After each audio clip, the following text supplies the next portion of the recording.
नमस्कार। मेरा पूरा देश सुन रहा है। राष्ट्र की आवाज 140 करोड़ लोगों की एक ही आवाज। आपके साथ मैं हूं सरफराज। मैं सरफराज सैफी आपको बताना चाहता हूं, 3 साल से तबाही का बारूद झेल रहे यूक्रेन को पहली बार युद्ध से थोड़ी राहत का मौका मिला है और यूक्रेन के राष्ट्रपति जेलेंस्की को अपनी शर्तों पर झुकने के बाद अमेरिकी राष्ट्रपति ट्रंप ने जंग रुकवाने की गारंटी ली और इसी गारंटी को पूरा करने के लिए ट्रंप ने रूस के राष्ट्रपति पुतिन से फोन पर करीब 1.5 घंटे की बातचीत की। इस बातचीत का नतीजा सिर्फ इतना रहा कि पुतिन ने यूक्रेन के रिहायशी इलाके और ऊर्जा ठिकानों पर हमला ना करने की बात मान ली है। अगले 1 महीने तक रूस यूक्रेन के पावर प्लांट पर हमला नहीं करेगा। हालांकि पुतिन ने 1 ही महीने के लिए संपूर्ण युद्ध विराम की शर्त फिलहाल मानने से मना कर दी, लेकिन यूक्रेन के एनर्जी इंफ्रास्ट्रक्चर पर 30 दिन के लिए हमला ना सहमति जरूर बनी। ट्रंप और पुतिन में किन मुद्दों पर बातचीत हुई है, यह आज आपको राष्ट्र की आवाज के जरिए बताने, दिखाने, समझाने की कोशिश की। रूस यूक्रेन के बीच 30 दिनों के लिए सीमित युद्ध विराम लागू किया गया, जिसके तहत यूक्रेनी ऊर्जा ठिकानों पर हमले नहीं होंगे। हालांकि इस युद्ध पर पूरी तरीके से फुल स्टॉप लगने के लिए रूस ने कुछ शर्तें रखी। इन शर्तों को जेलेंस्की को मानना होगा, तभी पूर्ण युद्ध विराम संभव हो सकेगा। अमेरिका और रूस के बीच हुई बातचीत के बाद इन्हीं शर्तों पर सहमति बनी। वहीं इस समझौते के तहत युद्ध विराम को प्रभावी बनाने और शांति प्रक्रिया को मजबूत करने के लिए कई और भी अहम फैसले लिए गए हैं। वो फैसले क्या हैं, यह आज आपको राष्ट्र की आवाज के जरिए बताने, दिखाने, समझाने की कोशिश करूंगा। रूस यूक्रेन युद्ध के बीच जंग के 3 साल से ज्यादा का वक्त बीत चुका है। 24 फरवरी 2022 को ही पुतिन की सेना ने बड़ा हमला करते हुए यूक्रेन में युद्ध छेड़ दिया था। और यह अलग बात है कि राष्ट्रपति पुतिन ने उस वक्त युद्ध को एक मिलिट्री ऑपरेशन बताया था। तब पुतिन की तरफ से 72 घंटे में पूरे यूक्रेन पर कब्जा करने की बात कही गई थी। लेकिन अब जब जंग के 3 साल से ज्यादा वक्त बीत चुके हैं, तो इस जंग में ना रूस जीता, ना ही यूक्रेन जीता, ना यूक्रेन हारा है। एक ऐसा युद्ध रहा है जहां पर यूक्रेन को पश्चिमी देशों का लगातार समर्थन मिला हुआ है और रूस अपनी सैन्य क्षमता की दम पर लगातार काउंटर ऑपरेशन चला रहा है। और इस जंग से 3 साल में किसे कितना नुकसान हुआ है, मैं राष्ट्र की आवाज के जरिए आपको बताने, दिखाने, समझाने की एक बार फिर कोशिश करूंगा। मैं अपने हिंदुस्तान के कोने कोने की आवाज को दिल्ली तक पहुंचाता हूं, दिल्ली की आवाज को देश दुनिया के कोने कोने तक पहुंचाता हूं। नेताओं की आवाज को मैं आम लोगों तक पहुंचाता हूं, आम लोगों की आवाज को मैं अपने देश के हुक्मरानों तक पहुंचाता हूं। आपकी आवाज से मिलती है मेरी आवाज और बन जाती है राष्ट्र की आवाज।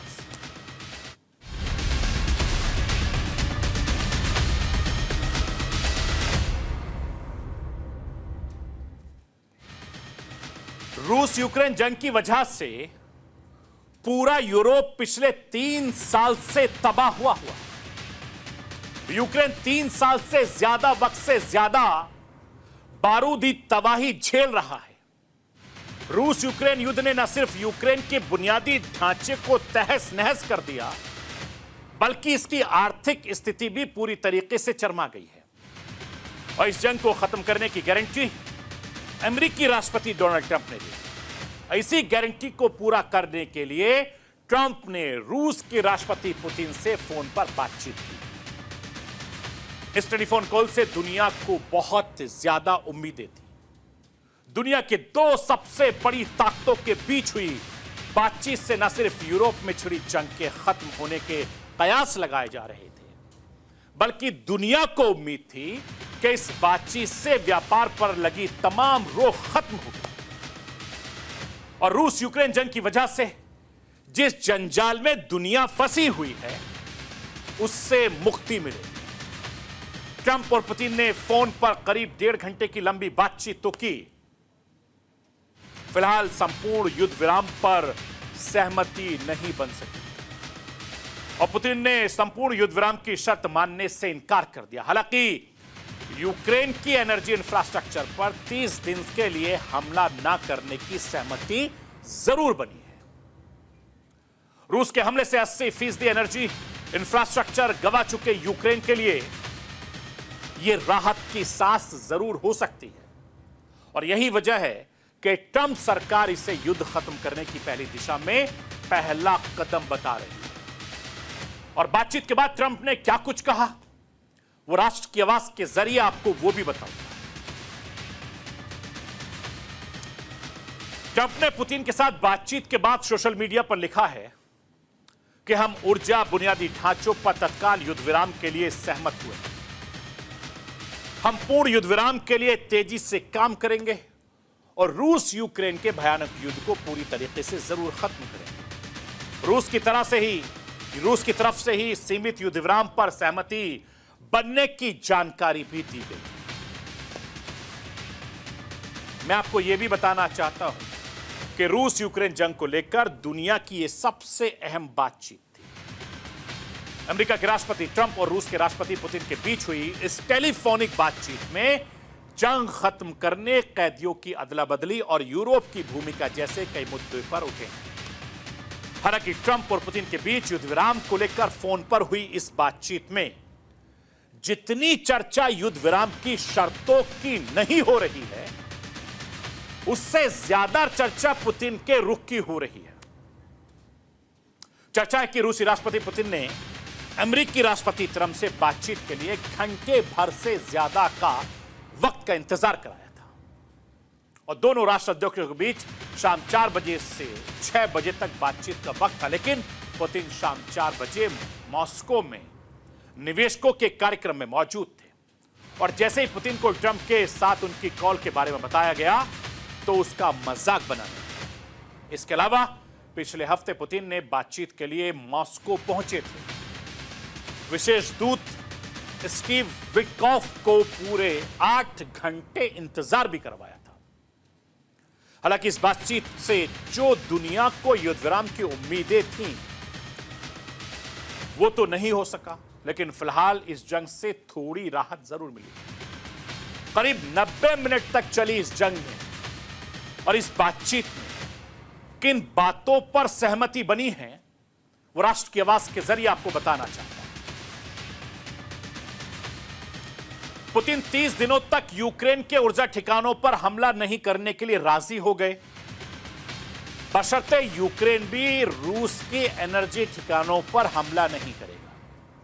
हालांकि यूक्रेनी शहरों और सैन्य ठिकानों पर हमले जारी रह सकते हैं। इसके साथ ही रूस और यूक्रेन 175 सैनिकों की अदला बदली के लिए भी राजी हुए हैं और सद्भावना के तौर पर रूस में इलाज करा रहे 23 गंभीर रूप से घायल यूक्रेनी सैनिकों को भी सौंपेगा और दोनों नेताओं यूक्रेनी संकट को हल करने के लिए तिरछे प्रयास जारी रखने की मंशा जताई है।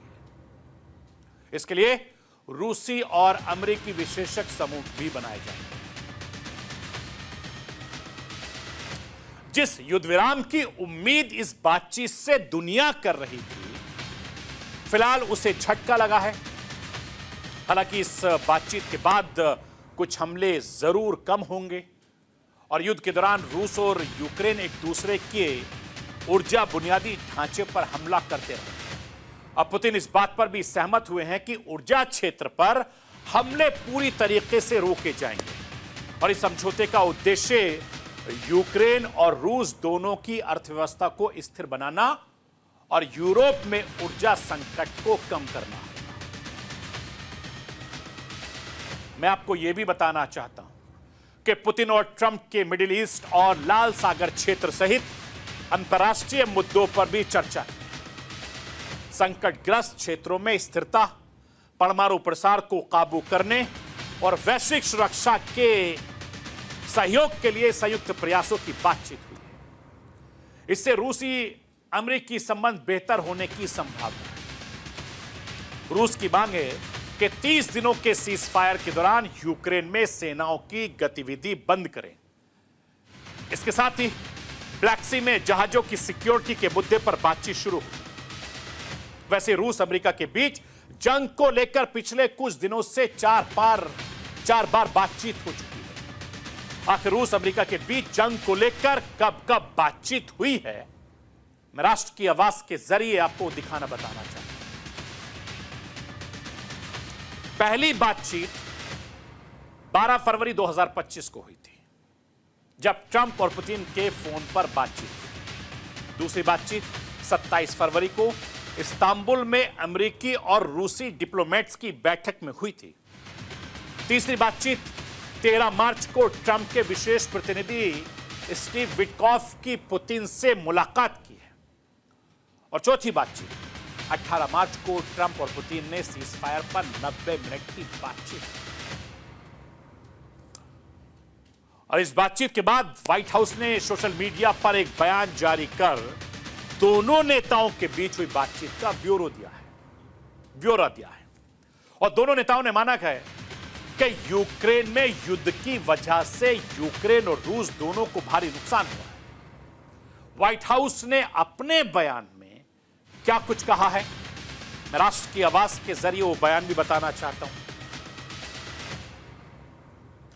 व्हाइट हाउस ने बताया कि दोनों नेताओं ने रूस यूक्रेन के बीच शांति और सीज फायर पर बातचीत की।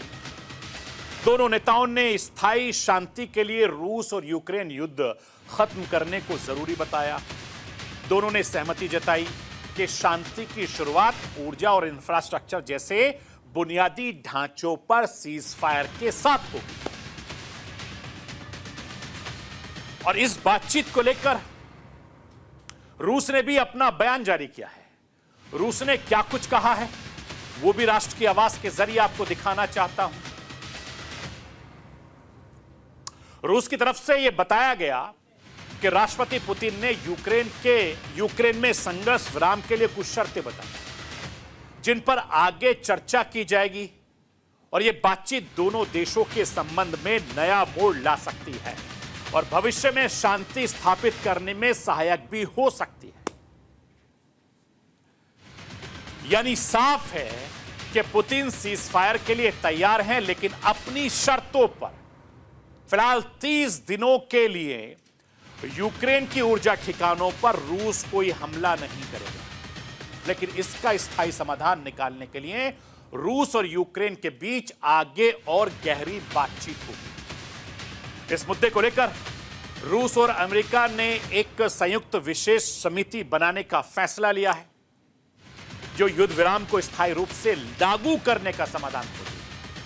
और इस समझौते के तहत यूक्रेन को सेना में भर्ती रोकनी होगी, उसे हथियारों की आपूर्ति बंद करनी होगी। और युद्ध विराम को लेकर रूस ने क्या मांग रखी है वो राष्ट्र की आवाज के जरिए आपको वो भी बताना चाहता हूं।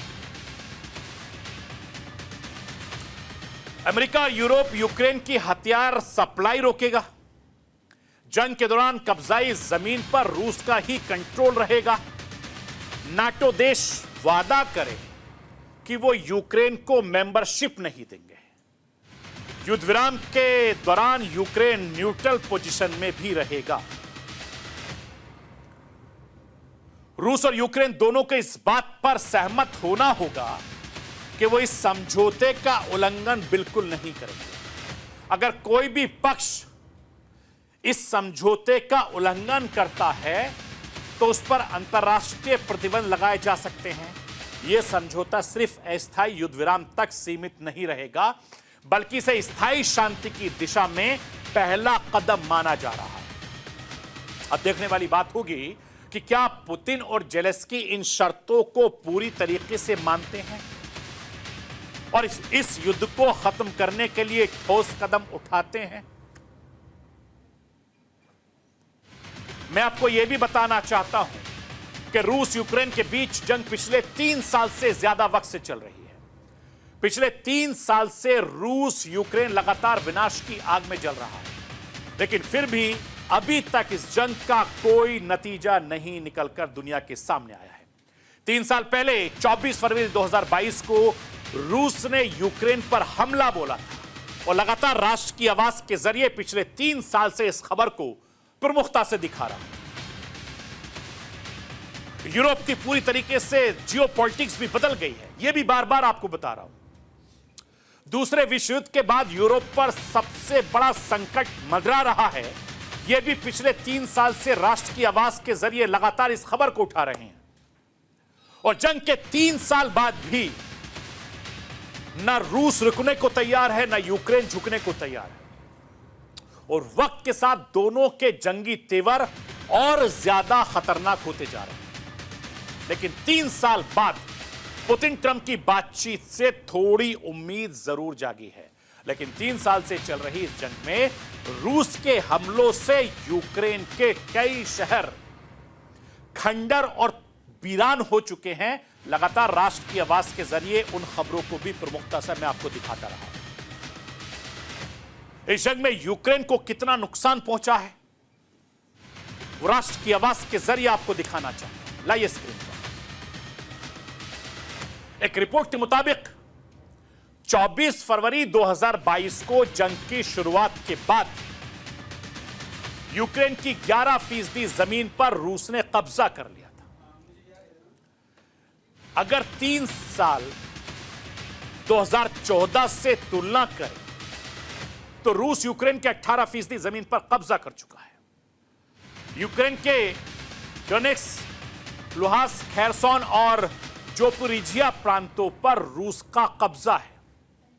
2014 में रूस ने यूक्रेन के क्रीमिया पर भी कब्जा कर लिया था। और इस 3 साल से, पिछले 3 साल से ज्यादा वक्त से चल रही इस युद्ध में यूक्रेन की बुनियादी ढांचे को 120 अरब डॉलर से ज्यादा का सीधा नुकसान हुआ है। सबसे ज्यादा नुकसान डोनेट्स्क, खार्किव, लुहांस्क, कीव, चेरनीव और खेरसो इलाके में हुआ है। और यूक्रेन में ऊर्जा के बुनियादी ढांचे, भवन और परिवहन व्यवस्था को सबसे ज्यादा नुकसान झेलना पड़ा है। सबसे ज्यादा नुकसान रिहायशी इलाकों में हुआ है। 927 से ज्यादा रिहायशी ढांचों को नुकसान पहुंच गया। इसके अलावा 250 कारोबारी ठिकाने, 223 स्कूल, चाइल्ड केयर संस्थानों, 123 औद्योगिक ढांचे और 99 स्वास्थ्य केंद्रों को अभी तक इस रिपोर्ट के मुताबिक निशाना बनाया। और यूक्रेन में कोई भी इलाका रूस के निशानों से नहीं बचा है। यह रिपोर्ट यह भी दावा करती है कि युद्ध में अब तक यूक्रेन के 46,000 से ज्यादा सैनिक मारे जा चुके हैं। यह रिपोर्ट यह भी दावा करती है कि 1 लाख से ज्यादा सैनिक घायल हुए। अगर आम नागरिकों की मैं बात करूं तो 12,000 नागरिकों की अब तक मौत हो चुकी है। 30,000 लोग जख्मी हो गए हैं। और यूक्रेन में युद्ध की वजह से अब तक लाखों लोग विस्थापित हो गए, जिनमें से कई देश के अंदर ही विस्थापित हुए और कुछ दूसरे देशों में शरणार्थी बन चुके।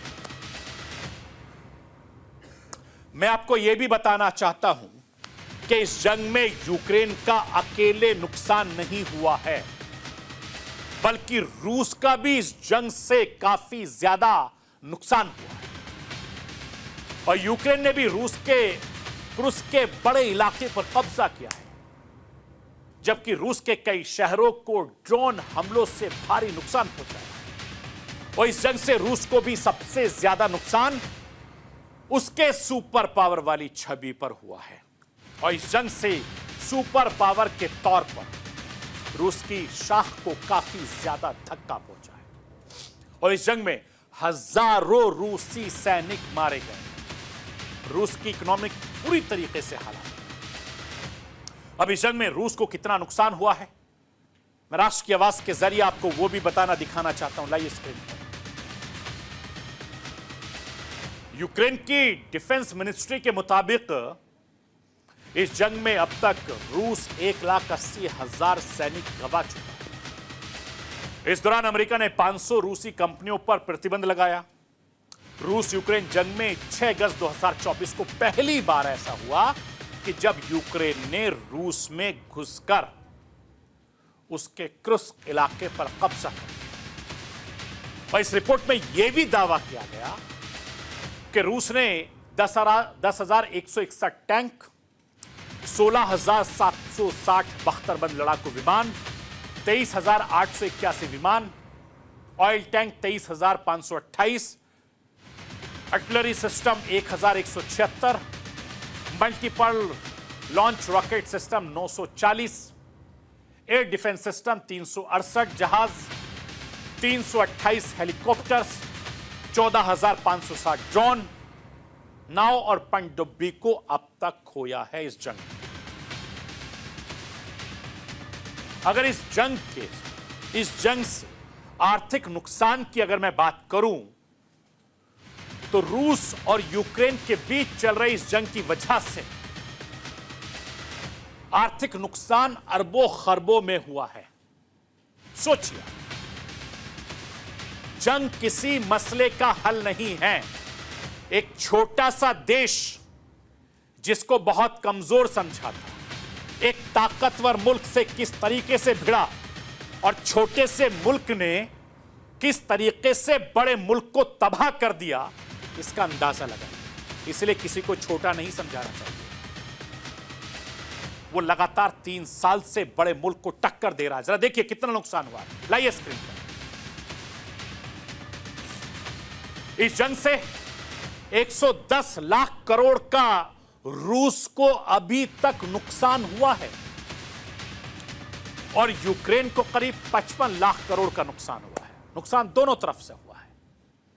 2022 में यूक्रेन की जीडीपी 35 से 40% तक सिकुड़ गई।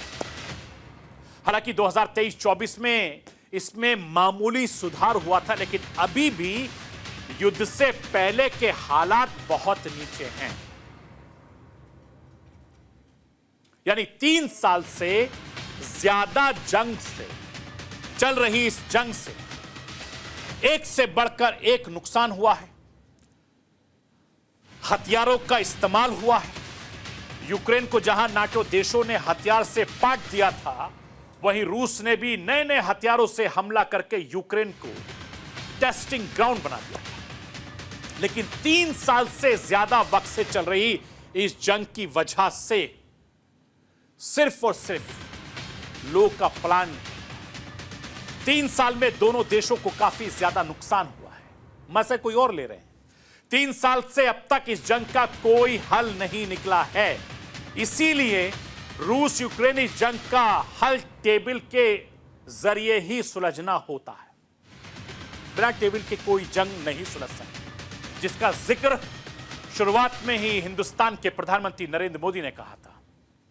उसी बातचीत का रास्ता ट्रंप और पुतिन की बात से खुलता हुआ अब दिखाई दे रहा है। यानी जंग किसी मसले का हल नहीं है। कोई भी जंग कर लीजिए, कितनी भी बड़ी जंग कर लीजिए, आपको टेबल पे आना पड़ेगा, टेबल पर बातचीत करनी पड़ेगी और हर मसले का हल टेबल पर ही होना है। और आने वाले वक्त में यह भी पता चलेगा कि यह जंग रुकेगी या और ज्यादा बढ़ेगी, क्योंकि दोनों ही मुल्क अपनी अपनी ताकत दिखा रहे हैं। हालांकि एक छोटा मुल्क है, एक बड़ा मुल्क है, लेकिन दोनों ही मुल्क झुकने को तैयार नहीं है, क्योंकि ये जंग इंसानियत की जंग है। ये जंग कब रुकेगी, इसका इंतजार पूरी दुनिया को रख रहा है। और नरेंद्र मोदी कहते हैं कि जंग किसी मसले का हल नहीं है, बातचीत से मामला सुलझ सकता है तो सुलझा लीजिए, इसी में ही फायदा होता है। तो ये थी राष्ट्र की आवाज। बाकी खबरों के लिए आप बने रहिए न्यूज़ इंडिया के साथ।